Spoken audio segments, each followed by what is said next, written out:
The early morning sunlight fell on John's weathered hands as he carefully repaired the old fishing net. With each knot, his mind went back to his early years in the village of Capernaum. As a fisherman, he and his brother James made their living from the abundance of the sea. And some of their catch was sold in the local markets.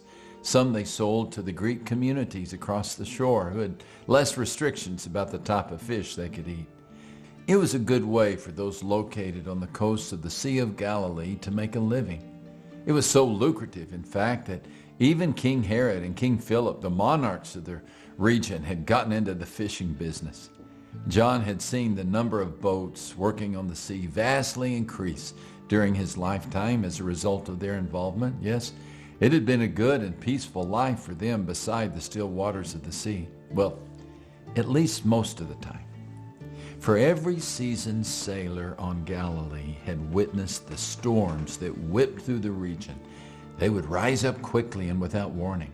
And if you were in the middle of the lake when one of those squalls erupted, well, there was no guarantee you would ever see the shore again. John understood the havoc the sudden gale force winds could wreak. He had seen the remains of the splintered hulls floating to the shore. He had attended the funerals. The memory still flooded his mind, but there was one day in particular that stood out to him, a day filled with many kinds of storms, a day that, as he thought back on it, was one of the most stress-filled days in his master's life. Sometimes we can be tempted to think that Jesus doesn't understand how we feel when we encounter the storms of life. We wonder if he can relate to the demands and struggles we face. But this day in the life of Christ reveals he knows exactly how we feel. It reveals that he has faced all we have and more. And it reveals that God is always with us in the middle of the storm.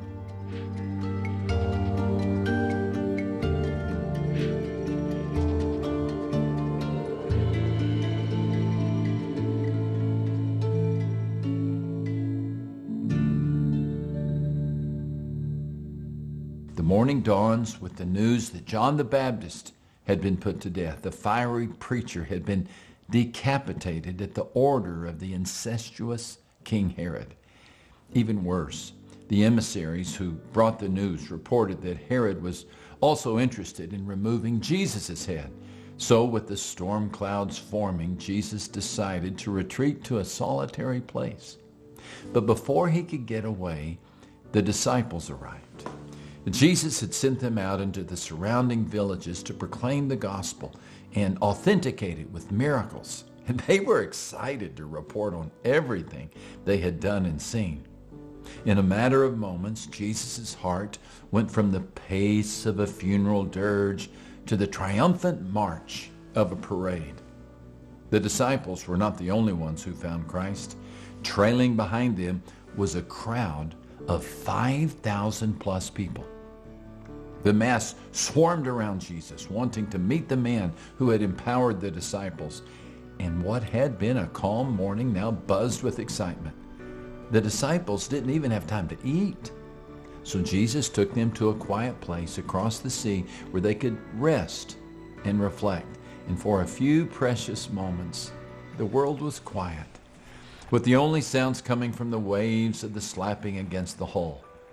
But as the boat reached the far shore, the disciples saw that the crowds had followed them there. Jesus had crossed the sea to get away from the crowd. He needed time to grieve. But his love for people quickly overcame his need for rest. He had compassion on them and healed the sick. Interestingly, the stress that day was not on Jesus' face, but on the faces of the disciples.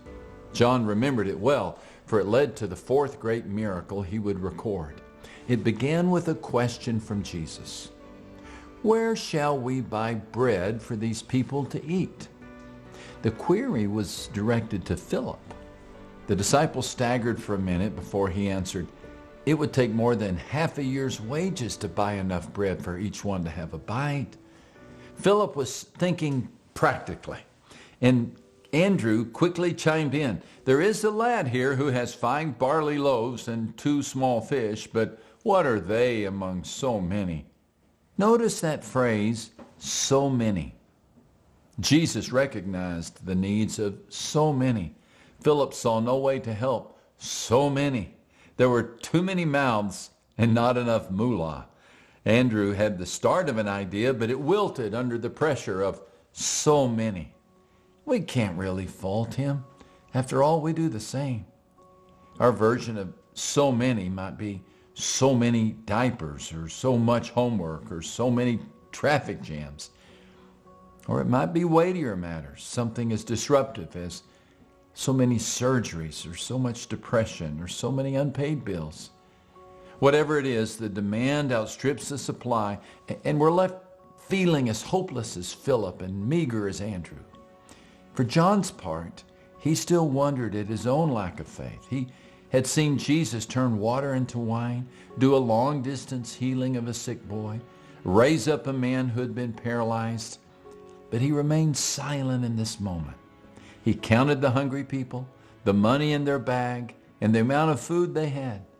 But he did not count on Christ. Jesus went to work by instructing the people to sit on the grass. After this, Jesus took the loaves, and when he had given thanks, he distributed them to the disciples, and the disciples to those sitting down, and likewise of the fish, as much as they wanted. I envisioned the people sprawled out on the green grass, so satisfied that they needed a nap. And the impossible challenge of feeding so many became the unforgettable miracle of so many people being fed. Perhaps you face a multitude of problems today, a sea of needs that you don't know how you'll meet. You look at what you have and you realize it's not enough. In these moments, before you count your money, bread, fish, or whatever else, count on Christ. He can help you do the impossible. Just offer him what you have and watch him work. Is that just a wimpy prayer? Well, give it to him. A meager skill? Offer it to him. Maybe all you have is the strength for just one step. Well, take it and let Christ guide you to the next. It's not for you and me to tell Jesus that our gift is too small. He can use what we have and see us through the storm until we reach the other side. It is a lesson that John and the disciples would soon take to heart. For another storm was brewing, and this one was more of the literal kind. Right after the hungry crowd had been fed, Jesus told John and the others to get into the boat and set off for Capernaum. John recalled, when evening came, his disciples went down to the lake, where they got into a boat and set off across the lake for Capernaum. A strong wind was blowing, and the waters grew rough. Now, this wasn't the first time the disciples had encountered such a storm. Earlier, they had faced a storm so severe they feared they would drown. Jesus was with them on that trip, sleeping in the stern, and didn't wake up until he heard them cry, "Teacher, do you not care that we're perishing?" He calmed the storm with a few words, and the miracle caused the disciples to look at one another and declare, "Who can this be, that even the wind and the sea obey him?" This storm was much like that one, fierce and terrible, the kind that intimidated even the most seasoned of sailors. John certainly feared for his life. Matthew, one of the non-former fishermen in the group, would later write that they were in the middle of the sea, tossed by the waves, for the wind was contrary. It's a nice way of saying they were far from the shore, lost in the struggle, and going down quickly. Only this time, it seemed as if they were all alone. This time, Jesus was not in the boat with them. He had sent them ahead so he could go to the top of a mountain and pray. The disciples must have felt abandoned. Surely Jesus will help us, they thought, as they struggled with the oars. Surely he will come. But the hours passed and Jesus didn't appear. 3 hours, 4 hours. The winds continued to rage. The boat continued to bounce. Still, no Jesus.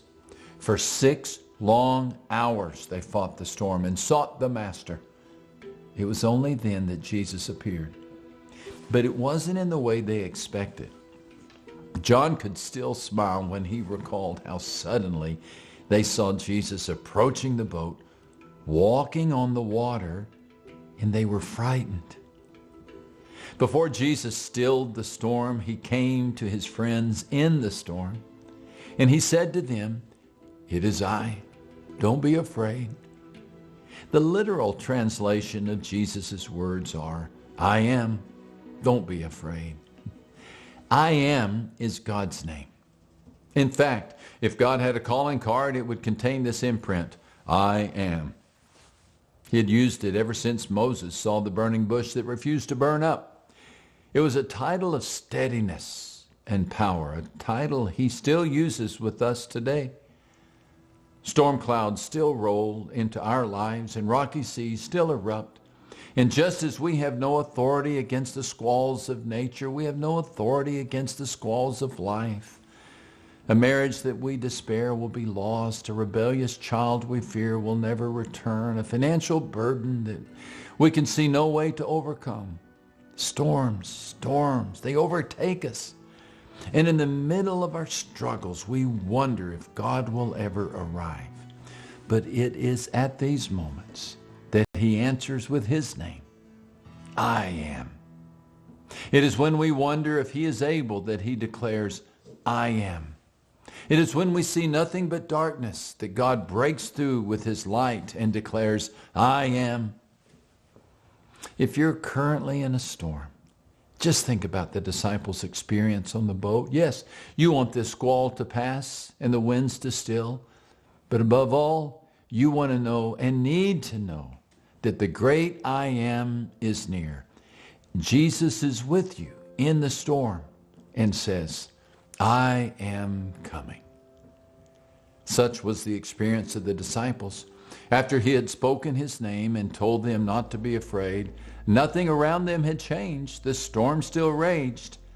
But in the midst of the tumult, the disciples heard his voice, and they knew they were not alone. They invited him into the boat, and in that moment, they reached their destination.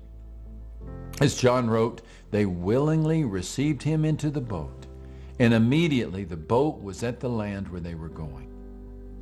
You know, we can do the same for the storms in our lives. We can welcome Jesus into the midst of the turbulent time rather than trying to weather it alone.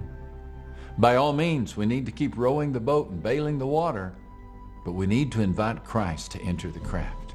We need to trust that our miracle-working God sees us and cares about us and will come to our aid. This is the message in the miracles. God is always with us in our time of need.